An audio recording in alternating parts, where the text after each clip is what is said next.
Welcome students to another lesson, another session of learning through this method, technology. We have the lesson Gardener today to discuss about. Gardener, originally written in Kannada by P. Lankesh. P. Lankesh, known as a very outspoken and very frank journalist. He was also a playwright, he was also a story writer, and he also had the technique and the beauty of creating movies. So he is known as a writer, a journalist, and also as a filmmaker. He was known for his outspoken quality.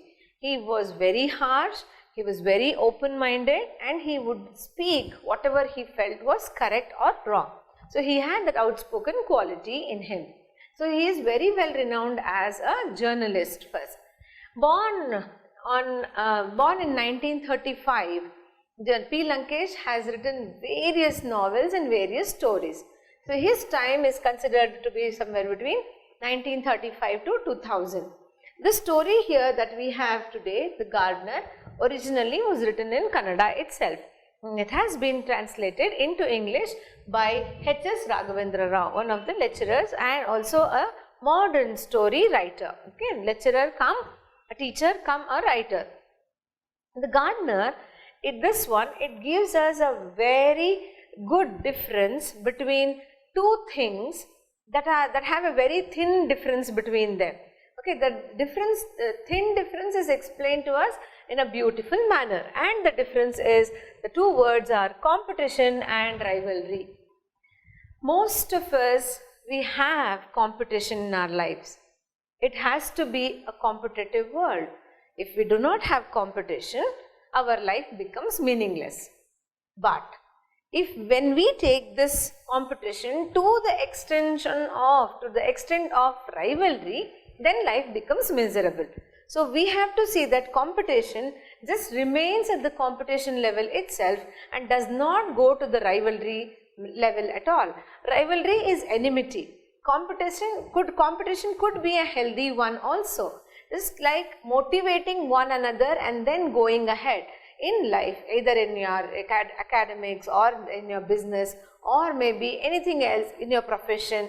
Wherever it is, we have to have a competition and a competitor, without which we feel that our life has no meaning at all. Because once we reach to a level and we stop there and we don't have anybody to compete around us, so we feel that our life has stagnated. It has come to a standstill. We cannot find any means to improve ourselves at all. So once we have to improve, we have to have people who are continuously and constantly rushing behind us, as if saying that they are our competitors.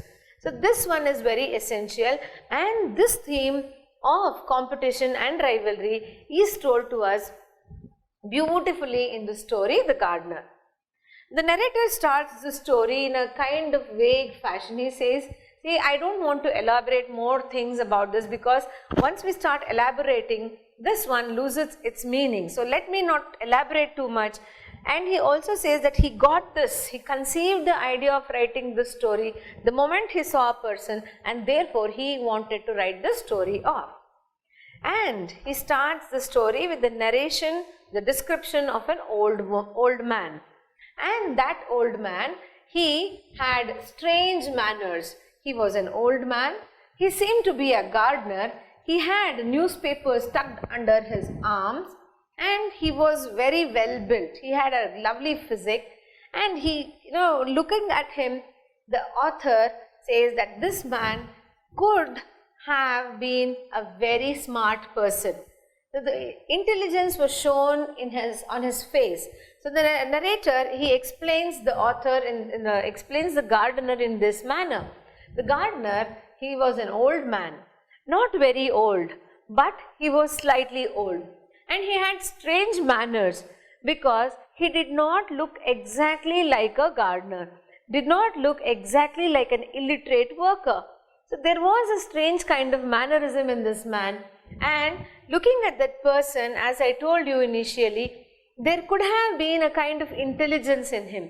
See, whenever you are learned, whenever you are knowledged, And whenever you are wise, the wisdom, the knowledge, the power of knowledge, it is reflected on your face.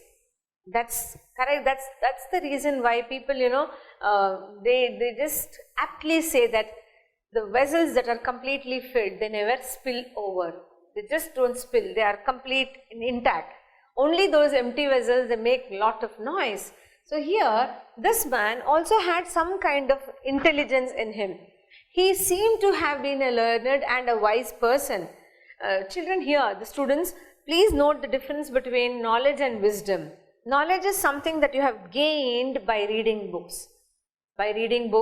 By understanding some concept or learning something from somebody. That gives you knowledge. But wisdom comes from within, and that comes only through experience and age. So when the older you are, the more wiser you become. So here also this man had a kind of intelligence, but that intelligence was completely native, and it was based on that region, based on that particular profession that he used to follow. So he had a lot of native intelligence. This old man was, as I told you, was not so old, but he had become old.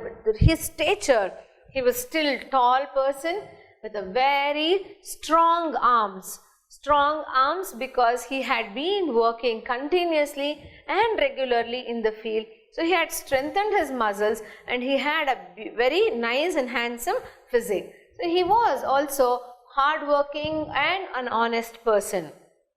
All this, I think till here it is sufficient for you in the initial time. He was very hardworking and an honest person. As I told you, this old man is also seen with a newspaper tucked under his arms, and he is seen like this by the narrator.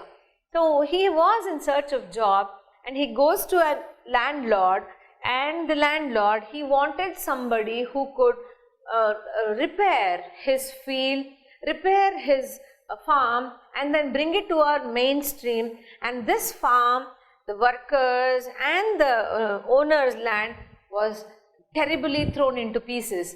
So he wanted somebody who could bring out all these puzzle pieces and then put it into a proper frame. He just was eagerly waiting. The owner was eagerly waiting, and when he made this very nice catch of the old man. So this old man goes and starts working as the gardener in the owner's land. Once this man enters, once the old man enters the owner's land, there is profuse lot of profit that is made, lot of changes that are made, and everybody is happy about the gardener and the gardener's style of working. So gardener, he brings about a great improvement in the yield of the field. The yield that was like an average or a below average one, it started multiplying because he went into the farm and then settled down many things. The first thing that he settled down was the dispute amongst the workers and the dispute between the owner and the workers. The workers were quite unhappy. So this man, he tries to see that the people are quite happy, they are satisfied, and they all are motivated to work well. So he makes this kind of attempt, and the workers are kept happy. And day after day, when the workers are working hard, there is an expansion of the field, expansion of the land, and from a very small amount, the land in a small number to the land expands to a greater and greater vicinity. It just expands very well, and this brings in lots and lots of benefit and profit for the owner. So the owner has, was just a normal man. He all of a sudden, because of the gracious presence and hard working of the old man in the owner's farm, he becomes rich overnight, and he makes lot of money. He is very happy leading his life. There is nothing to worry at all, but somebody is really worried. Somebody is really bothered that everything is not good. Somebody is really concerned that all is not well, and that one is the owner's wife. Owner's wife is disturbed. She is apprehensive. She is scared. She is worried that her husband has stopped working at all. She is constantly watching and observing her husband, who would at least go to the field and come back. But now that man has started going out with other friends, and he has acquired n number of, nobody could imagine, he had acquired that many number of acquaintances. Acquaintances here mean well-wishers or friends, that is it. It need not be good friends. It need not be best friends also. Acquaintances, very well-known people. So he gets lot of acquaintances and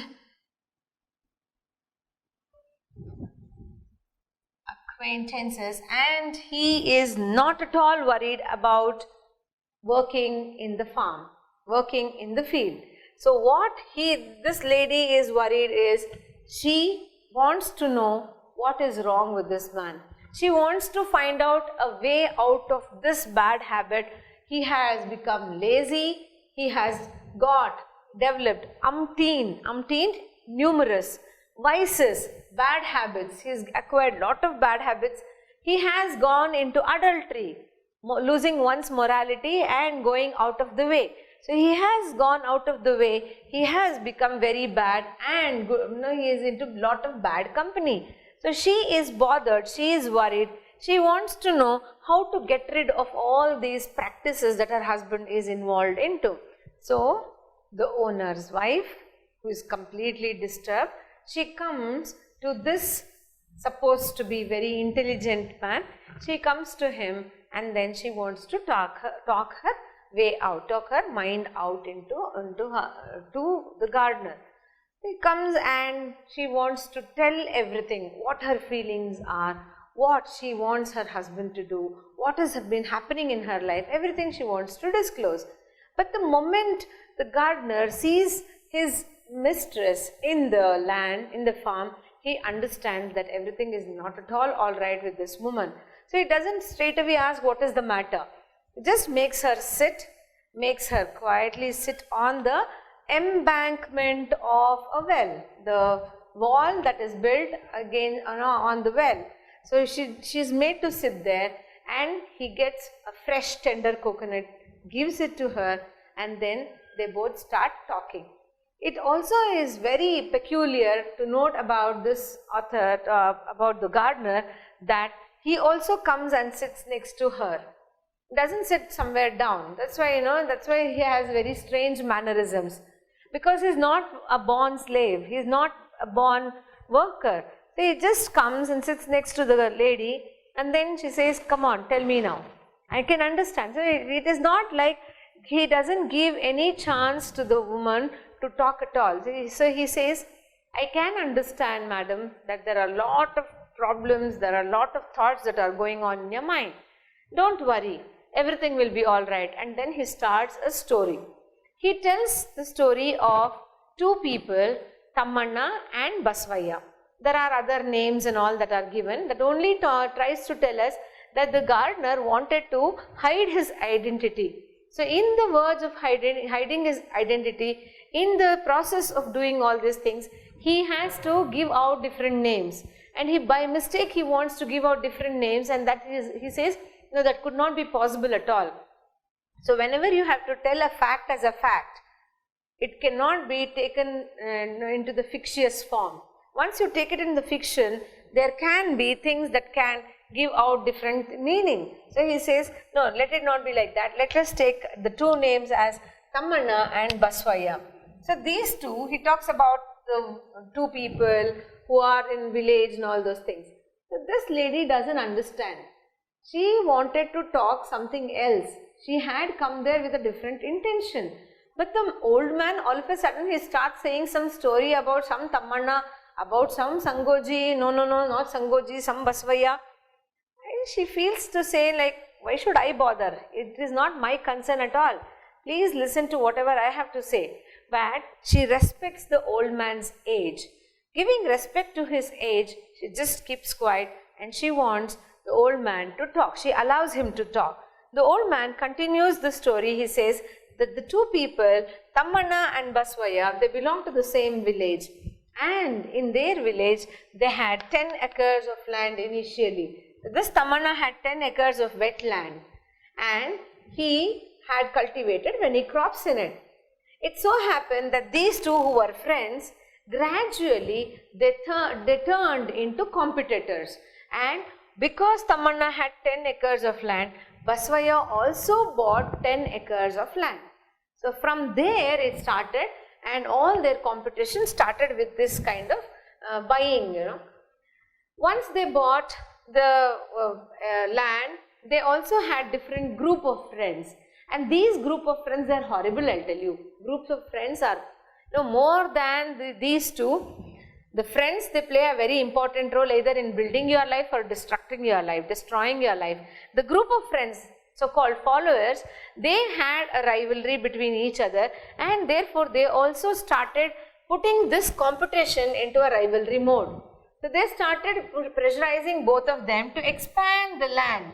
So both of them started expanding the land. It was almost like a competition, beyond the competition level. Competition going beyond its limitations. These two, they started competing with each other, and they started buying land after land. It so happened that they reached a point when there was no land left at all in the village. So the whole of the village, it completely belonged either to Tamanna or to Basavaya. So from this kind of materialistic things, their competition starts. It starts from land, it starts from friends, it starts from house. They both build houses. So each one of them is jealous about the other's house. This one builds a very palatial house. This one also does not want to be left behind. So he also builds a better house than Tamanna. So from this kind of materialistic things, their competition rises. It just keeps moving ahead and ahead. So the friends also, the followers and the acquaintances also, they are very happy, and they also want these two people to increase their land and increase their property. So land after land, places after places, house after house, the competition just moves on and on. It so happened that Basavaya here, he is not a person who is very broad-minded. Basavaya is a kind of jealous person. He doesn't take a healthy competition in a healthy way. So what he does is, he has 200 acres less than Basavaya, Tamanna. So he has 1000 acres, but this fellow has only 800 acres, and there ends the village. There is no place to buy at all. So now he thinks that he must be more dominant, he must be more at the top. Therefore, he encroaches the land of Tamanna. He encroaches 200 acres of land. So this fellow is left now with 200 plus acres. That makes it 1000 acres, whereas this fellow has 200 acres less. So the whole statistics, it becomes ulta, and then this one has only 800 acres, this one has 1000 acres. This is not the end. The followers, again, they try to brainwash these two, and both of them are told, and especially Tamanna is told by his followers, by his supporters, that there could be three ways to get back the land. You tell us whichever way you want, we'll do that. First way, or solution number one, let us go to the police. Let us go to the police directly and tell that this fellow has encroached the land and get back the land. Number two, let us directly take it away. Like how Tamanna, Basavaya took away the land, he encroached it, we will also encroach it back from Tamanna. We will also, from Basavaya, we will also take it back from him. The third thing, we will go to the court. We will sue them through the court and then tell them that whatever they have done is injustice, it is not true at all, it is not correct. So we will, according to the law, we will fight and get back our place, our land. But Tamanna, he is smart enough, he doesn't want to do all these things. So he thinks for a while, he doesn't act or he doesn't dance according to the tunes of his supporters. He just gives himself some time, he'll just think what best could be done. He'll wait for a while and then he'll say, no, let me not fight for these small acres of land, 100 here, 200 there, let us leave it go. Let me not fight for materialistic things. I have a better plan, I have a better idea to do. I now know how to overtake Basavaya in a different manner. Let him be sticking himself, let him stagnate himself to the materialistic things. But I have a different plan, and he thinks of a different plan to overpower Basavaya, and that plan plays very disastrous for him.